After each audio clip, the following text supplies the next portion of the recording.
Unaitwa nani? Naitwa Mariam Benizaga. Yaani nina eneo ambalo nimemilikishwa kwa hati mwaka 2015. Matumizi ya hiyo hati inasema kilimo na ufugaji. Kwa hiyo tumeendelea kulima, lakini mwaka jana mwezi wa 12 nikakuta kuna mtu amejenga msingi na kalo la choo. Nikaenda kutoa taarifa kwa afisa mtendaji. Afisa mtendaji akasema hilo swala nenda jiji, maana haliko ndani ya uwezo wetu. Nikaondoka kwenda jiji, tukaandika barua, lakini mkurugenzi akaniambia nenda polisi. Polisi wakanirudisha jiji. Kwa hiyo toka mwaka jana huo nazunguka mpaka sasa hivi tatizo langu halijatatuliwa. Niliposikia matangazo nikasema nije niombe msaada wa kisheria kwa sababu nina hati, nimeendelea subiri amani, lakini mwenzangu ambaye hana hati anaendelea kunifanyia ukorofi. Kwa hiyo nahitaji msaada na mimi nimefika sehemu sahihi, nitasaidiwa.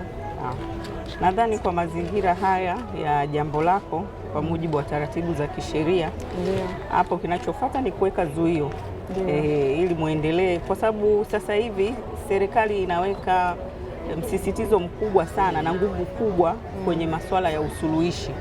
Sababu tunataka wananchi watumie muda mwingi kwenye uzalishaji mali na kufanya shughuli nyingine muhimu za kijamii na za kiuchumi kuliko kwenda mahakamani, kwenda kwenye ukinzani wa kisheria. Kwenye masuala ya usuluhishi, tafsiri yake mtaelewana na wote mtakuwa washindi. Lakini mnapoenda kwenye ngazi ya mahakama, tafsiri yake tunaenda kuongeza kwanza mashauri yanakuwa ni mengi mahakamani, lakini pili, mwisho wa siku mahakamani mnaenda kwenye ukinzani wa kisheria. Kwa maana yule atakaye kuja kushinda ndo atajiona mshindi, ambaye hajashinda atajiona ameshindwa. Lakini sisi tunataka jamii iishi kwa amani, kwa upendo, na taratibu nyingi zipo. Kwa hiyo tunawekeza zaidi kwenye usuluhishi.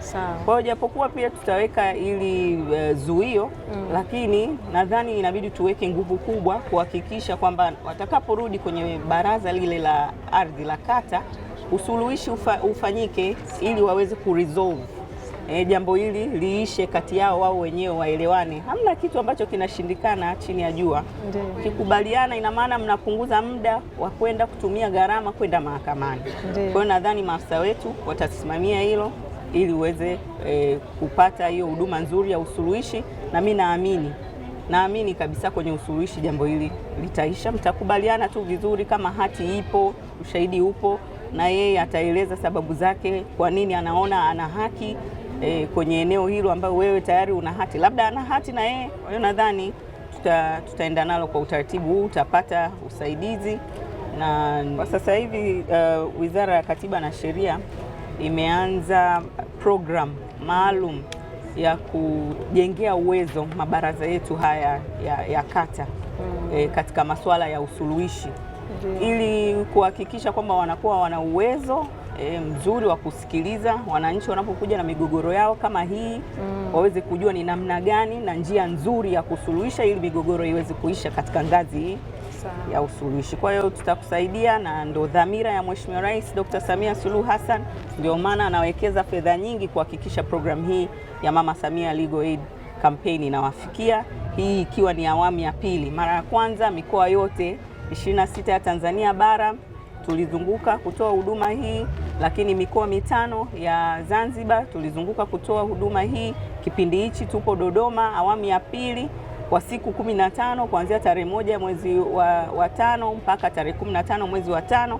Kwa hiyo tutakushughulikia mamangu. Sasa ndio kazi tuliopewa. Nashukuru mheshimiwa.